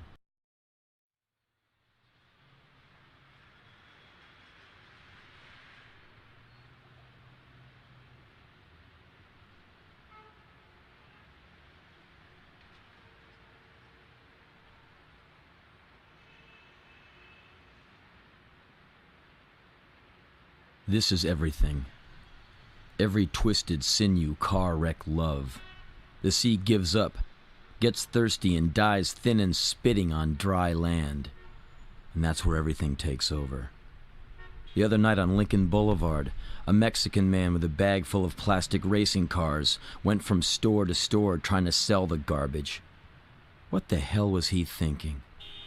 I wonder what the man who sold him the cars told him. That he was going to make a lot of friends and get rich? That if no one bought this crap, he'd be stuck with it? His family was walking behind him. 2 filthy children and his carbon monoxide-dulled wife. She was carrying another bag of racing cars. The rent is always due around here. The sun sets on their weary shoulders. The neon grinds into their skin. Did you know that right now there's a beautiful woman waiting to talk to you? Yes, you. Not a recording either. A real woman. All you have to do is pick up the phone right now and dial 1-900 to death. All across Bullet Town, the image of a smiling woman slams men down into the bottle. Loneliness so deep and hard it cracks the spine to even think about it. This is everything. All the cities, the long scream, the unsure, fragile thread of life. The black man walking down the street, tattoo on each breast, yard-hard body, pimp-rolling stride, trying to conceal his fear. The crystal-clear knowledge that he's never getting out of this neighborhood, besides a trip to prison or the graveyard. He's got it all figured out. So hard, so fierce, so hopeless. This life rips and dismembers, doesn't care to know how much you bleed, doesn't want to know your pain and triumph. I heard a man wailing. His voice sounded evicted. I lost my woman. He had been walking the streets, winding his way through the bars, stopping to drink and cry, falling through the sidewalk. Hours later, he got his face wall-slammed by a cop who liked to prey on what he considered subhuman. He was staggering, looking for someone he thought was his, like he could really own someone. Somebody should have told him, no woman is yours, no one is yours, nothing is yours. Thieves prove that. Everyone will leave you sometime. Look into her eyes. The more you love, the more you will taste the blood. The more idle time you'll spend with mortal losers like yourself, your woman, your man. It just doesn't work like that. And the proof is splattered all over the walls. Do you see how the streets open up at night? The trenches of disease and malice? Yes, it's right there. Ugly salesmen selling cheap ways out. It's like that. Let the scars of all the stars rip you up and teach you something. This is everything. All the poison love songs. The radio's bleeding.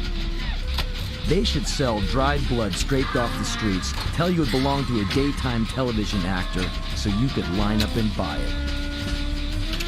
I knew this lady who used to fuck the janitors in the apartment buildings in my neighborhood.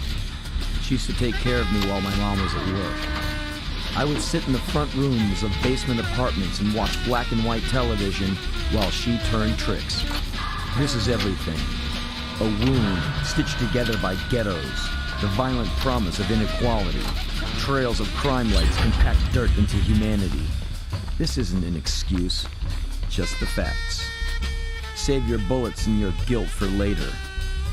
I walk the scar lines from coast to coast, observing the effects of compression and consumption. Like tonight at the market, 2:15 a.m., 2 women trying to put money together to buy 2 wine coolers and a 40 ounce. One of them grabs my shoulder. I feel my fist. I cool it. The security guard tenses. 2 Crips enter the market. The guard puts his hand on one of his 2 guns. I purchase and leave. Walking back to my room, I watch others watch others. This place makes you watch everyone. You don't know who's gonna go. So, you become perpetually ready for life to become a movie. And this takes years off your life. A group of men read stiff-legged out of a bar down the street. One walks into a light pole. His friends laugh and pick him up. At the end of all of this, your bones will be ground into a powder, your blood into dust, your dreams gagged and brutally pushed out the window to confuse and complicate the air.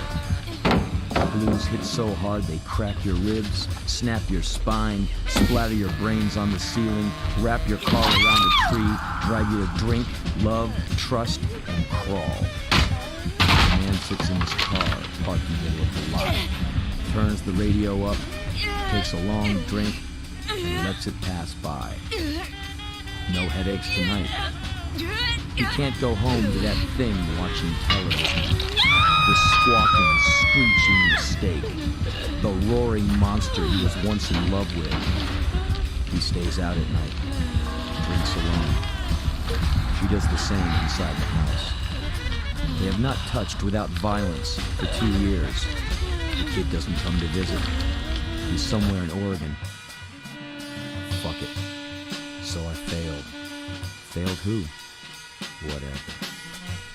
He thinks of a 20-year-old night in the jungle, scarred by a firefight that seemed to last a minute, but in fact lasted 5 hours. A night that resulted in a sharp ringing in both ears, uncontrollable shakes, constant dreams of his best friend's brains cooling on his face. This is everything. Because I think I'm gonna break. Because I question the ground beneath me. Life cripples and distorts. I can't keep it to myself anymore. Believe me, I tried. For years I kept it locked up, stoic, like a father. Now I breathe cancer and my eyes shoot death rays. My back wants to break from the weight. All the dazzling beauty, the things that make you want to touch, the urge to destroy what you cannot possess, what you cannot ruin because it's out of reach, because it intimidates you and seduces you into acts of brutality. The stranger rears its head. You see the real thing as you break her jaw, as you rape her, as you rape them, as you crush your hands in your fists, over and over, all night long, waiting for the next day to bring you something better than today did. See it in yourself, the focused desperation in your smile. I love you. Don't hurt me. Touch me. Go in me. I trust you. I love you. Please, don't rape me. Everything told and sold. At the market tonight, the Crip walks with his girlfriend through the aisles. The Crip is dressed down, heavily built. They discuss what cereal they should get. And I'm making jokes to myself about if they got into an argument, which one would draw first. I hear yelling at the front of the store. The guard greets another Crip as he walks in. This Crip is short and built like a tank. He's wearing gloves and a blue cap. First Crip sees him and they start yelling at each other until they get close and then they shake hands. The girlfriend and the guard come over and talk to him. I listen to the short Crip say that this will be his first Christmas he's seen outside of prison in 3 years. The guard says he remembers when he went in. The two Crips fuck with the guard about how he isn't a gangster anymore. I walk by them and all talk stops. They look at me. I get my food and get the hell out. When the world ends, how will I know? Will there be a sale? Will they announce it on TV? Extinct! Everything must go! Has it ended already? The stark and unflinching reality that blows the brains out of Vietnam vets keeps me wrapped tight and looking at your hands, distrusting your every word, monitoring your every movement. The world ends for some every night. They pull it down screaming, trying to make it all die so they can sleep for a while. I saw an article about people who live in by-the-month hotels off highways all over America. The article said that they usually work at truck stops. One guy lives alone with his dog. He cooks food at Denny's during the day and drinks a case at night in front of the TV and passes out on the couch, gets up in the morning and goes to work. He says the dog is his only friend. He's been living there for 7 years. Anywhere you hang yourself is home. You know, it's hard to talk to you. There's certain words I never get to. Words that would save me. Words that could stop the pain. Hello? This is everything. my life, the wounds, the flickering lights and fear of mortality. Oh, playing some DVD. The reason I don't want to talk to you and never want to see you again is that you will never know my world. You have yours and I have mine. It's that simple. All the time you wasted trying to get close to me makes me hate you all the more. I'm in Kansas City all day. I don't feel that bad about it either. You want to know the truth? I don't give a fuck, because you're just like all the others. You're a typical lying piece of humanity. If I could ever talk to you. I'll never forget your blank stare, your total lack of life.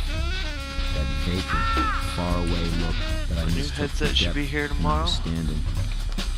I bet that somewhere some asshole is pouring his heart out to you right now. He's hard at it, wasting himself on you, giving you everything. That's what you want. The old woman, throwing the pieces of newspaper she doesn't want out into the street. These pieces of shit never cease to amaze me. You know what I'm saying? The way they mutate. Don't even hesitate anymore. I'm one of them. Hate them and send them back. I'm a sucker. When I was growing up, I wanted life to be like the shows I saw on television. The mother and father. There's so many great shows in my life I wish never ended. The children were happy. They had friends to play with. Mother didn't scream and chain smoke. The kids didn't want to kill her. They didn't want to die. They didn't fall behind in school. They were able to control their violent urges. Father didn't come into the room at night to confess and The only anime I could ever stomach was Berserk. The silent rage is built up like interest in the bank. You know how it is when you want to do right. Everything gets in your way. I didn't care for Berserk too much, swing, but there's one that's like it. It's called Hellsing. That surrounds the prison camp. I like Hellsing. You wonder how you let it go this far. No, so it's about the Hellsing organization, and after a few nights, they managed to subdue Dracula. Regret follows and hollows you out, rips you off and leaves you cold. It's hard to take. A slave to the organization that made him fight other vampires and shit. Mindless destruction is the only thing that makes sense. You go for long walks to try and shake it off, but you know it's no pretty good. It's all shadows, memories, things that are lost and dangling in front of you. They stick it right in your face. Do you remember and Team 4-Star? They take it all away and it all becomes something that happened. Team 4-Star? Something that will never return. You never heard about them? They got into a lawsuit with Akira Toriyama because they were making abridged episodes of Dragon Ball Z. You don't find anyone you recognize. They would go back in. Is long gone. It's not the same as it used okay. to be. They would go back in. It all fell apart. Hell, it seems like it was yesterday. That is Dragon Ball and Dragon Ball Z is the #1 reason why I fucking This is a new age. Well, then you'll enjoy this. It was like there was like 40 episodes in a season with one episode worth of content. I assume that I was Dragon Ball was so bad. So Team 4-Star, what they did was they were making these Still, I'm beyond questioning why. Changed the words. I have a purpose. So like in the first one when Raditz lands on Earth and he meets the farmer, he crashes in the farmer's field, the farmer goes, "Oh no, my marijuana patch!" Look out when you walk the streets now. I think there's something in the air. It's making them all crazy. Don't tell anyone I told you. Also, they stole the sun and put a fake light in his place. It doesn't burn as brightly as the glow. But they mocked the absolute fuck out. They did the same thing with Final Fantasy Machina Bridge. Sleep is out of the question. A pair of gunshots in the and Hellsing Ultimate. If you ever get a bug up your ass, I went right out. I never will. You have to. I'll be honest with you. A high caliber firearm. I just can't. 10 feet from my knee. It's too instinctual. Which is weird because I like Chinese movies that are over the top. Cartoons though, I just don't get over the top. Well,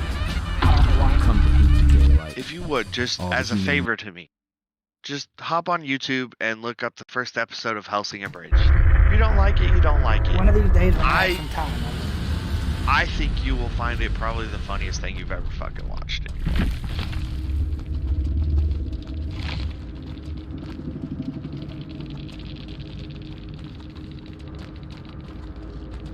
But I'm from an. Are you streaming right now? Yeah.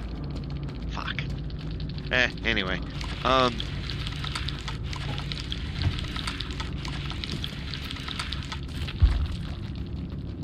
Man, I did fucking trash and stuff.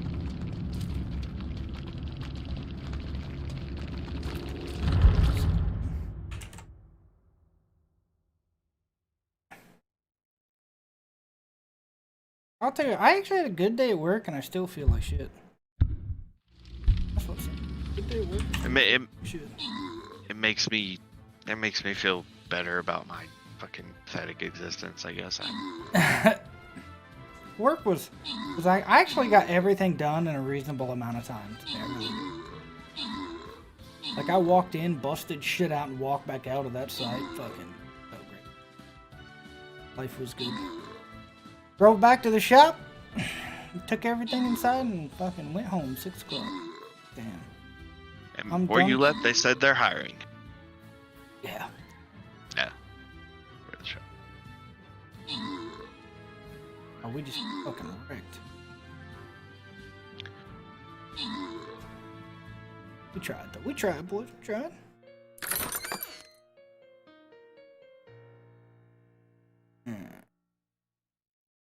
Stop.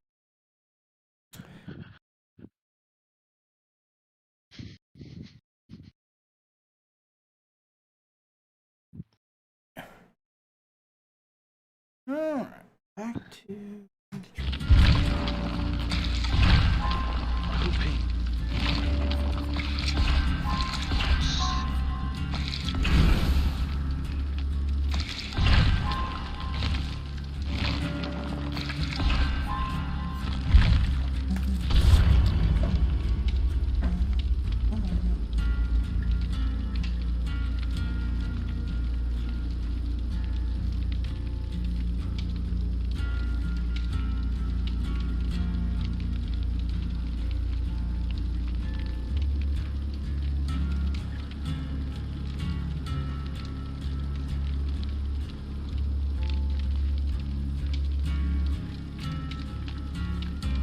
It's gonna make millions. People love the soccer. I seen the Activision got bought out by Microsoft. That's the best thing to ever happen. Yeah, I'm kind of worried about World of Warcraft and where it'll end up, but... It'll end up with Master Chief running around, bro. Fucking hope not. It'll end up on that Xbox. They'll never... I can't imagine that they'll successfully make World of Warcraft a fucking console game. They were working on it at one time. It was a... World of Warcraft code has controller code in it. Yeah, but there's just so much. They would have to simplify the PC version. Oh yeah, they would. Completely down.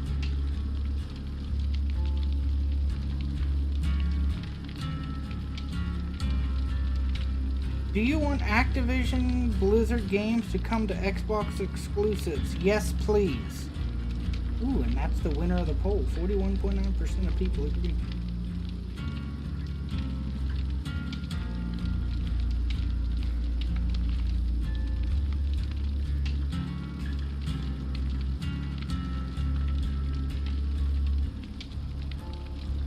The best anime series on Netflix right now. What is it?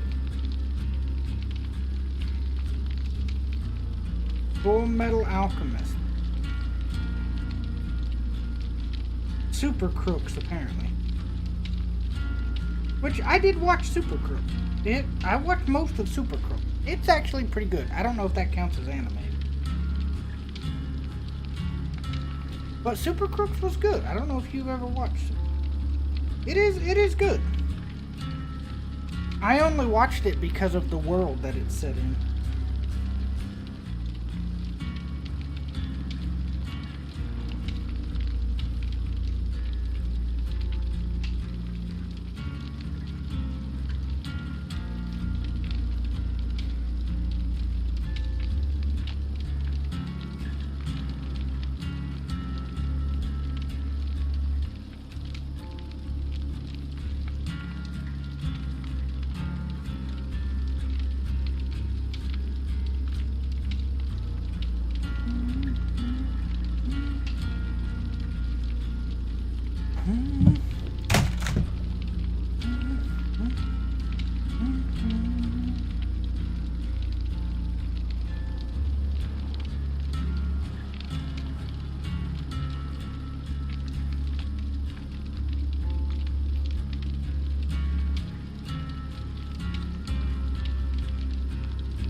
tons of people. Fucking Reddit versus.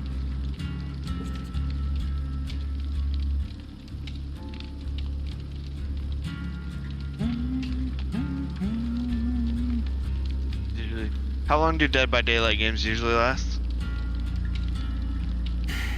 20-25 minutes.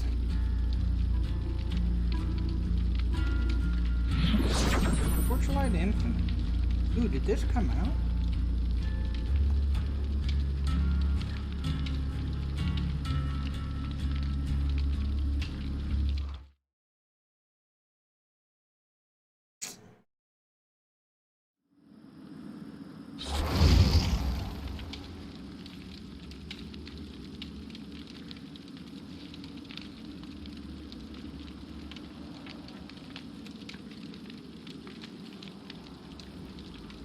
What the fuck is going on?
I don't know if there's a huge load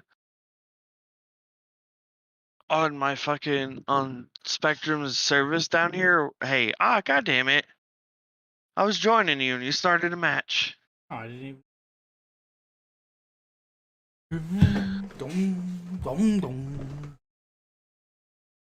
You should see it pop up, the Terracines Online. Oh, I never did. I was looking at my. A lot. Unfortunately, Candy will probably be home from work before you finish that one, so.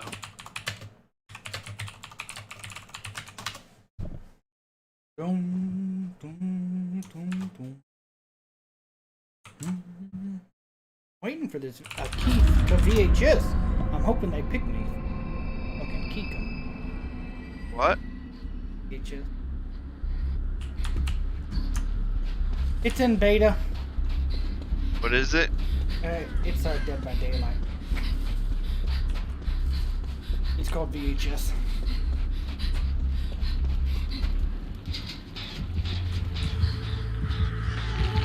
VHS on Steam. VHSgame.com. You have to sign up for the beta only.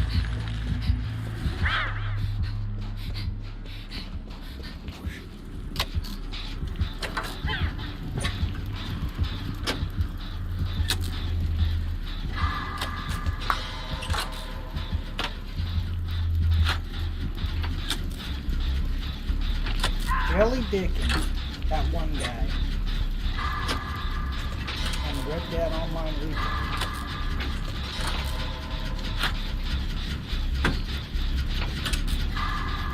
Where do I sign up at? VHSgame.com. There's a join the beta link, or there was, I don't know, but I'm sure there's a link to sign up.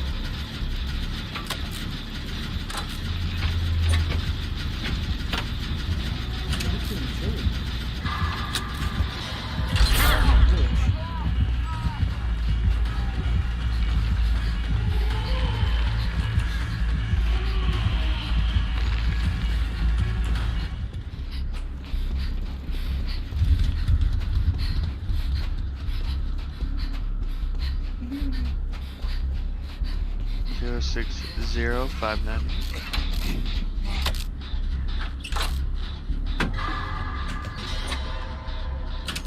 Work? Wouldn't it work? Sometimes Candy working too. She was supposed to be off 2 hours ago. I don't know what happened though, so I'm sure I'll hear all about it when I she hope they gets pay her overtime. Well, she had to stay home last week because Riley got COVID. So, download the launcher already? You can download the launcher, but it doesn't work without the beta. I tested it just.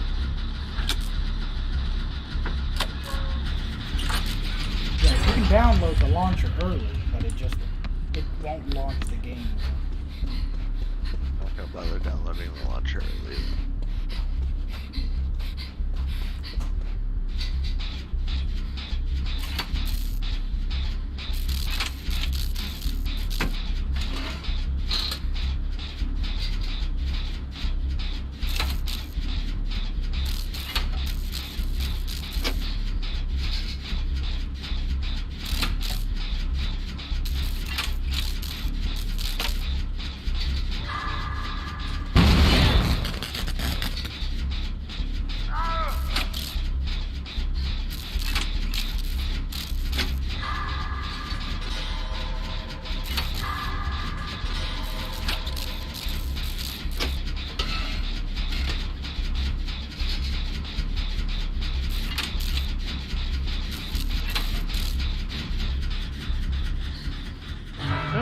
Yeah, why not? I'll join your Discord community.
Wait, are you not in the match again? No, I sent you an invite a couple minutes ago. Oh, I didn't fucking. I'm sorry. Send it one more time.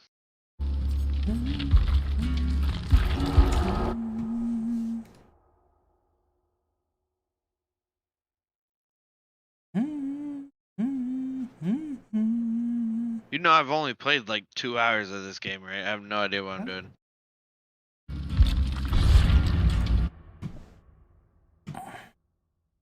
Loadout is situational awareness, self-aware, and inner healing.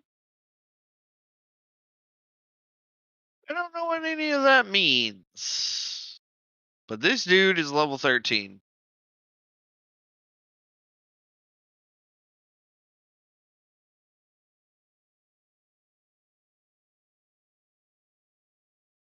Maybe with Microsoft buying Activision, they'll actually work. Maybe.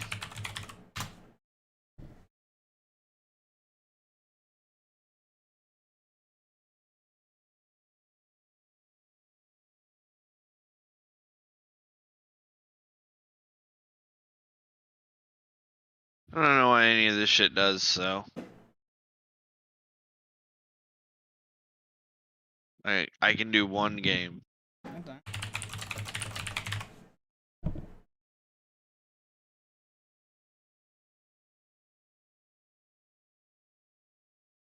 I've got 694,313 blood points.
I'm ready when you are.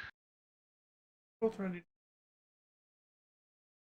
Yeah, well, if no offense, but if Candy gets home before this match goes, I gotta go to bed. Oh, she called me. Hold on.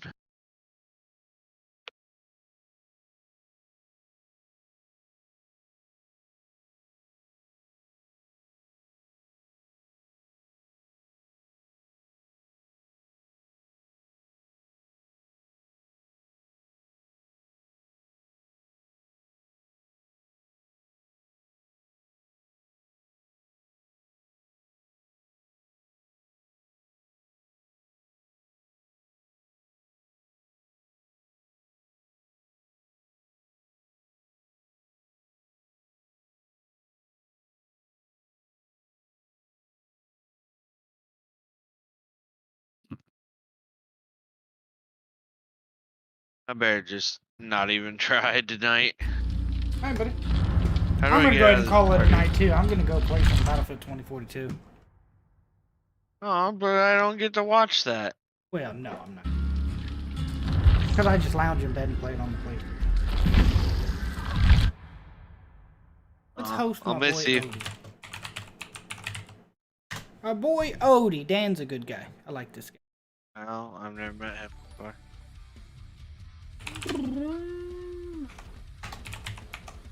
I don't see nothing yet. I don't see nothing yet. What happened?